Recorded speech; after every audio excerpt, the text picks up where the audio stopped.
भारतीय वायुसेना के लिए हल्के लड़ाकू विमान तेजस MK2 का ऑर्डर 200 से अधिक होने की उम्मीद है। यह एक बहुत ही महत्वपूर्ण विकास है जो न केवल हमारे वायुसेना की ताकत को बढ़ाएगा बल्कि देश की आत्मनिर्भरता की दिशा में भी एक बड़ा कदम है। तेजस MK2, जो कि तेजस के पहले संस्करण का उन्नत रूप है, में कई नई तकनीकें और सुधार शामिल हैं। इसकी रेंज, पेलोड क्षमता और एवियोनिक्स में सुधार किया गया है। यह विमान न केवल हल्का और तेज है बल्कि इसकी स्टील्थ क्षमताएं भी इसे दुश्मन के रडार से छिपने में मदद करेंगी। HAL यानी हिंदुस्तान एरोनॉटिक्स लिमिटेड ने इस परियोजना के लिए 2028 तक सालाना 30 यूनिट्स के उत्पादन का वादा किया है। यह वादा न केवल वायुसेना की जरूरतों को पूरा करेगा बल्कि देश में रोजगार के अवसर भी पैदा करेगा। इस उत्पादन योजना के पीछे एक बड़ी रणनीति है। भारत अब केवल एक उपभोक्ता नहीं बल्कि एक निर्माता भी बन रहा है। यह आत्मनिर्भर भारत के सपने को साकार करने की दिशा में एक महत्वपूर्ण कदम है।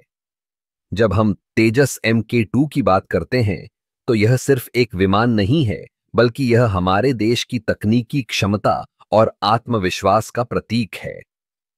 वायुसेना के लिए यह विमान कई प्रकार के मिशनों को पूरा करने में सक्षम होगा, चाहे वह एयर डिफेंस हो, ग्राउंड अटैक हो या फिर ISR intelligence, surveillance and reconnaissance mission.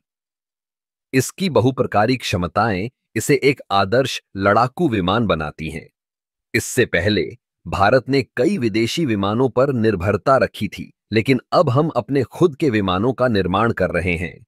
यह न केवल हमारी रक्षा क्षमताओं को मजबूत करेगा बल्कि हमें वैश्विक स्तर पर एक प्रतिस्पर्धी निर्माता के रूप में भी स्थापित करेगा। तेजस MK2 के साथ भारत की वायुसेना को एक नया आयाम मिलेगा। यह विमान न केवल तकनीकी दृष्टि से उन्नत है बल्कि इसकी डिजाइन और निर्माण में भी भारतीय इंजीनियरों की मेहनत और प्रतिभा झलकती है। आगे बढ़ते हुए हमें उम्मीद है कि HAL इस उत्पादन लक्ष्य को समय पर पूरा करेगा। इससे न केवल वायुसेना की ताकत बढ़ेगी बल्कि यह भारतीय रक्षा उद्योग को भी एक नई दिशा देगा। इस प्रकार तेजस MK2 का ऑर्डर और उत्पादन योजना हमारे देश के लिए एक नया अध्याय खोलने जा रही है। यह एक ऐसा कदम है जो हमें आत्मनिर्भरता की ओर ले जाएगा और हमें वैश्विक रक्षा बाजार में एक महत्वपूर्ण खिलाड़ी बना देगा।